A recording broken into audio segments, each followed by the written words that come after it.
இந்த bus stand எவ்வளோ நேரமா நிற்கிறது, ஒரு பஸ்ஸை கூட காணோம். ஏன் மினி இங்கடா இருக்கியா? உன்னை பார்த்து எவ்வளோ நாள் ஆயிட்டு. ஏ ஜபா எப்படி இருக்கா? உன்னை பார்த்து எவ்வளோ நாள் ஆயிட்டு. நல்லா இருக்கியா? மினி பஸ் ஸ்டாண்டுக்கு வந்திருக்க, எங்க போற? நான் எங்க சித்தி வீட்டுக்கு போலான்னு வந்தேன். நீ எங்க போற?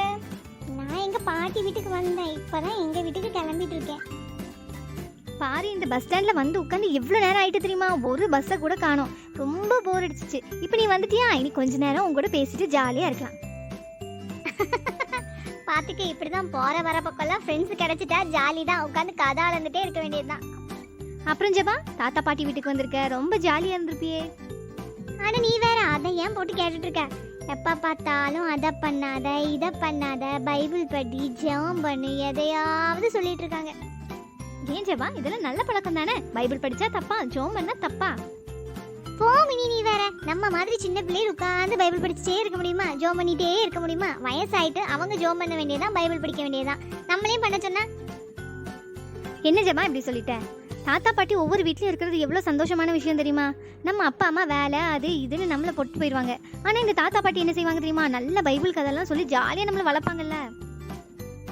ஆனா நீ போ மினி, அவங்க சொன்னதையே சொல்லுவாங்க. அதை கேட்டு நமக்கு போர் தான் அடிக்கும். நம்ம சின்ன பிள்ளைகள் கூட விளையாண்டாதான் ஜாலியா இருக்கும்.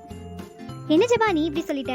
நம்ம சின்னதுல இருந்து எதை பழகுறோமோ அதை தான் கடைசி வரைக்கும் செய்வோம். இப்பமே ஜெபம் பண்ணி பழகிட்டோம்னா, பைபிள் வாசித்து பழகிட்டோம்னா அது நம்ம வாழ்க்கையில எப்போதுமே தொடரும்.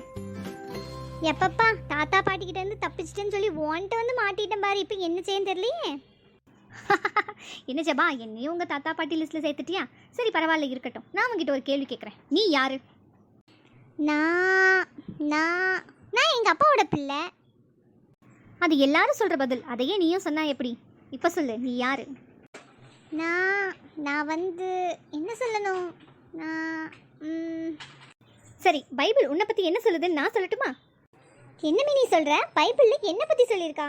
என்ன சொல்லியிருக்கு? பைபிள் சொல்லுது, நீ உன் தாயின் வயிற்றில் உருவாகும் முன்னே நான் உன்னை அறிந்திருக்கிறேன்னு. இப்ப சொல்லு, நீ ஏசப்பாவுக்கு பிள்ளையா இல்லை உங்க அப்பாவுக்கு பிள்ளையா? நான் ஏசப்பா பிள்ளை தான் மினி. இப்போ சொல்லு ஜபா, பைபிள் வாசிக்கிறது சரியா தப்பா? சாரி மினி, கண்டிப்பாக பைபிள் வாசித்து ஜெபம் பண்ணோம். நான் எங்கள் தாத்தா பாட்டிக்கிட்ட சண்டை போட்டுட்டு தான் வந்தேன். நான் இப்போ எங்கள் தாத்தா வீட்டுக்கே போகிறேன். எனக்கு குட்டீஸ், பைபிள் ரீட் பண்ண ரெடியாக இருக்கீங்களா? பைபிள் ரீட் பண்ணலாம். நான் உன்னை தாயின் வயிற்றில் உருவாகும் முன்னே உன்னை அறிந்தேன். நீ கர்ப்பத்திலிருந்து வெளிப்படும் முன்னே நான் உன்னை பரிசுத்தம் பண்ணினேன். எரோமியா 1வது அதிகாரம் 5வது வசனம். ஜபா, ஏம்மா ஜபா, நீ இங்கேயா இருக்கா? உன்னை நான் எங்கெல்லாம் தேடினேன் தெரியுமா? இப்படி கோவப்பட்டு வந்துட்டியம்மா. வா, பாட்டி உன்னை தேடி அழுதுட்டு இருக்காம்மா. வா வீட்டுக்கு. சாரி தாத்தா, இனிமே நான் இப்படி பண்ண மாட்டேன். ஒழுங்கா ஜெபம் பண்ணுவேன், பைபிள் வாசிப்பேன். வீட்டுக்கு போலாமா தாத்தா? பாய் மினி, நான் தாத்தா கூட வீட்டுக்கு போயிட்டு வரேன். அப்புறமா பார்க்கலாம். ஓகே ஜபா, பாய், போயிட்டு வா. என்ன குட்டீஸ், இன்னைக்கு நம்ம வாசிச்ச வசனம் உங்களுக்கு ரொம்ப பிடிச்சிருந்ததா? இனிமே நீங்களும் தினமும் ஜெபம் பண்ணுங்க, பைபிள் வாசிங்க. ஏன்னா நீங்க ஏசப்பாவுடைய பிள்ளைகள். ஓகேவா? அம்மா அப்பா சொல்ற பேச்சு கேட்கணும். ஓகே, பாய். நாளைக்கும் இதே மாதிரி வேறொரு வசனத்தோட உங்களை சந்திக்கிறோம். இந்த வீடியோ உங்களுக்கு பிடிச்சிருந்தா லைக் பண்ணுங்க, ஷேர் பண்ணுங்க, சப்ஸ்கிரைப் பண்ணுங்க. பாய்.